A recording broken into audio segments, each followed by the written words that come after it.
அடுத்ததாக கும்ப ராசி லக்னக்காரர்கள். இவர்களுக்கும் சனிதான் அவர்களுடைய வீடு. இவர்களுக்கு இப்ப இங்க ராகு வேற உட்கார்ந்துருக்காங்க கோச்சாரத்துல. இப்ப இந்த சனியானது என்ன மாரி ஒரு மாற்ற ஏற்றத்த குடுக்க போகுது? இப்போ கும்பராசி அப்படின்னு சொல்லும்போது கும்பராசி லக்னம் 2க்குமே 2ஆம் இடத்துல தான் சனி பகவான் ஆமா, உட்கார்ந்துருக்காரு. அப்ப 2ஆம் இடம் அப்படின்னு சொன்னா இவங்களோட குடும்பஸ்தானம் ஆமா. அப்படின்றத நம்ம எடுத்துக்க முடியும். இப்ப லக்னத்திலேயே வேற இவங்களுக்கு லக்னமோ ராசியோ அந்த வீட்லயே ராகு உட்கார்ந்துருக்காரு.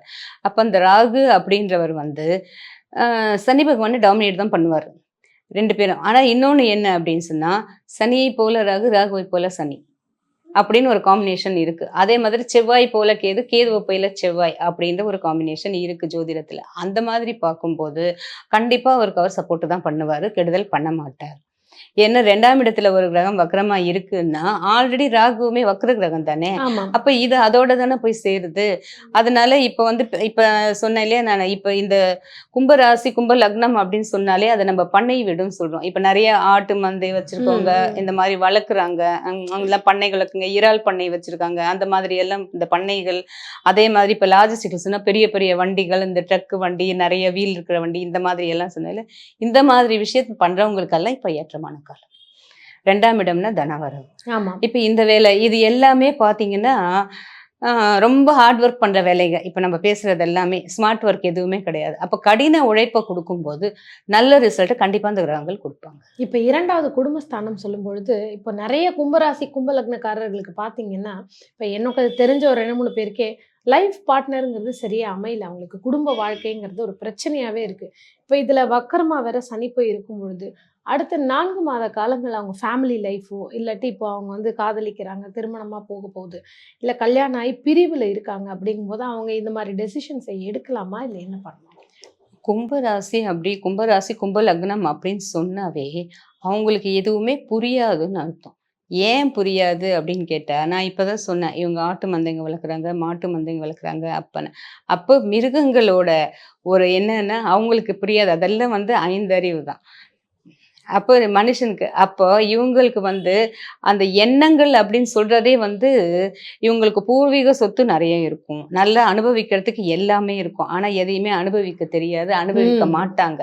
அதே மாதிரி இவங்களுக்கு 7ஆம் இடம் பார்க்கும்போது சூரியனா வராது. ஆமாம். அப்ப அந்த சூரியன் அப்படின்னு சொல்லிட்டு அந்த ஒளி வரும்போது கூட சனி பகவான் வந்து பிடிவாதம் ஜாஸ்தி. இப்ப ரெட்ரோன்னாவே பிடிவாதம் தான் ஆமாமா. அர்த்தம்.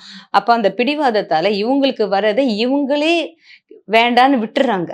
இதுதான் ஒருத்தர் தரேன்னு வந்தா கூட நான் வாங்கிக்க மாட்டேன்னு பிடிவாதமா இருக்கிறவங்க கிட்ட எப்படி கொண்டு போய் கொடுக்க முடியும்? அதுதான் இந்த கும்ப லக்னத்தை பொறுத்த வரைக்கும். அதனால என்ன சொல்லுவாங்கன்னா கும்ப லக்னம் அப்படின்னு சொன்னாலே புரிஞ்சுக்க மாட்டாங்க அவங்க மக்களை.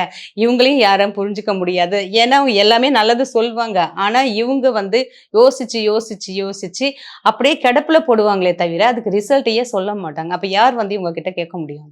கண்டிப்பா. அவங்கள தான் அவங்க முடிவு எடுக்கணுமே தவிர, ஒருத்தர் சொல்லி இவங்க முடிவு எடுக்குறாங்க அப்படின்ற மாதிரி கிடையாது. இவங்கள பொறுத்தவரைக்கும் கும்ப லக்னம், கும்பராசிய பொறுத்தவரைக்கும், அவங்க சுயமா என்ன முடிவு எடுக்குறாங்களோ அதுதான். அப்போ லக்னாதிபதி நல்லா இருக்கணும் அவங்களுக்கு.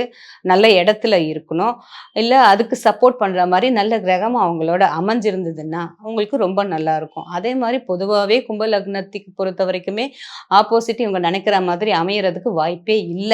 இப்ப அவங்களுக்கு ஜனன கால ஜாதகத்துல மீனத்துல அவங்களுக்கு சனி இருக்கு. அதே மாரி 2ஆம் இடம் குடும்பஸ்தானத்திலேயே ஜாதகத்துல சனி இருக்காரு. இப்ப இவரு அங்க ரெட்ரோகிரேட்ல வேற இருக்காரு அதே இடத்துல. இப்ப பிறக்கும்போது ரெட்ரோகிரேட்லயே அந்த சனி பகவான் இருக்காரு அப்படின்னா, அவங்க எந்த காலத்திலயும் சண்டை போட்டுக்கிட்டே இருப்பாங்களே தவிர விட்டு மாட்டாங்க. பிரிஞ்சு போக மாட்டாங்க. போக மாட்டாங்க. சண்டை போடுறதுக்குன்னு அந்த வீட்ல அவங்க உட்கார்ந்துருப்பாங்க. உன்னையும் நான் விட மாட்டேன், நானும் போமாட்டேன். இப்ப ரெட்ரோகிரேட்ல இல்ல. நார்மலா இருக்கு அப்படிங்கும்போது. நார்மலா இருக்காங்க அப்படின்னு சொல்லி பார்த்தீங்கன்னா, இந்த ஒரு 6 மாசம் இவங்க எந்த வம்புக்கும் போகாம கம்முன்னு இருக்கணும். ஆனா, இவங்க கேட்க மாட்டாங்க. அதுதான் பிரச்சனையே. இந்த கும்பராசி, கும்ப லக்னம் வந்து புரிஞ்சுக்கவும் மாட்டாங்க, கேட்கவும் மாட்டாங்க. ஆனா, சொல்றத நம்ம சொல்லிட்டே தான் இருப்போம். கண்டிப்பா. ஏன்னா கவனமா 7ஆம் இடம் இருக்கிறது உங்களுக்கு நல்லது. சூரியன் வீடா வருது ஆமா, இல்லையா? ஆமா. அதனால வந்து அவங்களால ஆப்போசிட்ல இருக்கவங்க சொல்றத ஏத்துக்க முடியாது.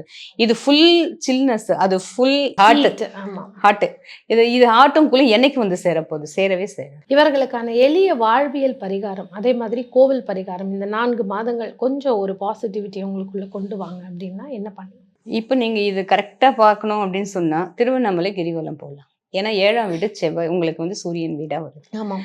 அப்ப கால் சனின்னா பாதம். அப்ப கால்நடையா நீங்க எவ்வளோ நடக்கிறீங்களோ, பாத யாத்திரை. அவ்வளவும் உங்களுக்கு ஆமா. பாத யாத்திரை இல்ல கிரிவலம்.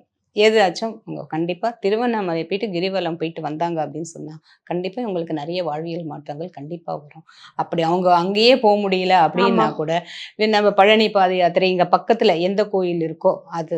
அந்த மாரி பாத யாத்திரை போறதுக்கு போலாம். அதே மாதிரி இப்ப பார்த்தீங்கன்னா, இந்த இருமுடி கட்டிட்டு போறாங்க. அவங்களும் நெறைய நடக்குறாங்க பாத யாத்திரை. ஆமாம், ஆமாம். அந்த மாதிரி பாத யாத்திரையும் நெறைய போலாம். எந்த அளவுக்கு டூ வீலரோ, காரோ எடுக்காம எந்த அளவுக்கு நடந்து போயிட்டு செய்றாங்களோ, அது எல்லாமே உங்களுக்கு சக்சஸ் தான். இவர்களுக்கான எளிய வாழ்வியல் பரிகாரம், இந்த மாரி ஒரு பொருட்கள் வாங்கி கொடுங்க, இல்ல இத தானம் கொடுங்க, அந்த மாதிரி விஷயம்லாம் என்ன பண்ணலாம் கும்ப ராசி லக்னக்காரர்கள்? இப்போ உங்களுக்கு அது சூரியன் வீடா வருது. ஆப்போசிட்ல இருக்கிறது. அப்ப ம். சூரியன் வீடா வருது அப்படின்னு சொன்னா, நீங்க வந்து நம்ப கவர்மெண்ட் மாரி ஹாஸ்பிட்டல்ஸ் இருக்கு ம், இல்லையா? ம், ம். அந்த மாதிரி அங்க ரொம்ப முடியாம இருக்கிறவங்களுக்கு, அவங்களுக்கு என்ன தேவையோ அவங்கள கேட்டு அவங்களுக்கு உதவி பண்ணிட்டு வரலாம். மருத்துவ உதவியோ, அதான் மெடிசின்ஸ் வாங்கி அவங்களுக்கு என்ன தர்றது. தேவையோ, ம். அத கேட்டு நீங்க பண்ணிட்டு வரும்போது, சனி பகவான் ரொம்ப சந்தோஷப்படுவார். கண்டிப்பா கும்பராசில. அவருக்கு என்ன வேணும்? அது எதுன்னா சிட்டிக்குள்ள இருக்கிறது. நான் சொல்றது. ஆமாம். ஜிஹெச்ல சிட்டிக்குள்ள ஒரு ஏன்னா உங்களுக்கு அந்த சிம்ம வீடு அப்படின்றது சிட்டின்னு வந்துரும். ஒரு தலைநகரம் அந்த மாதிரி. அப்ப அந்த மாதிரி இருக்கிறதுல இப்ப ஜிஹெச்னா அந்த ஊர்லயே பெரிய ஹாஸ்பிட்டல். அந்த மாதிரி இருக்கவங்களுக்கு போயிட்டு, அவங்களுக்கு என்ன சர்வீஸ் வேணும்? அவங்க எதுக்காக ரொம்ப கஷ்டப்படுறாங்க? அப்படின்னு பார்த்து, அது ஒரு ஞாயித்துக்கிழமை. ஏன்னா அது சூரியன் ஞாயிறு வீடு. ஆமாம். அதனால ஞாயித்துக்கிழமையில போயிட்டு அவங்க கிட்ட கேட்டு, அவங்களுக்கு என்ன வேணும்? இவங்க ஃப்ரீயா இருக்கும்போது, அவங்களுக்கு பண்ணி குடுத்துட்டு வந்தாங்க அப்படின்னா, ரொம்ப நல்லா கண்டிப்பா. கும்ப ராசி லக்னக்காரர்களுக்கு அடுத்த 4 மாத காலங்கள் எளிமையான வாழ்வியல் பரிகாரம் சொல்லியிருக்கீங்க.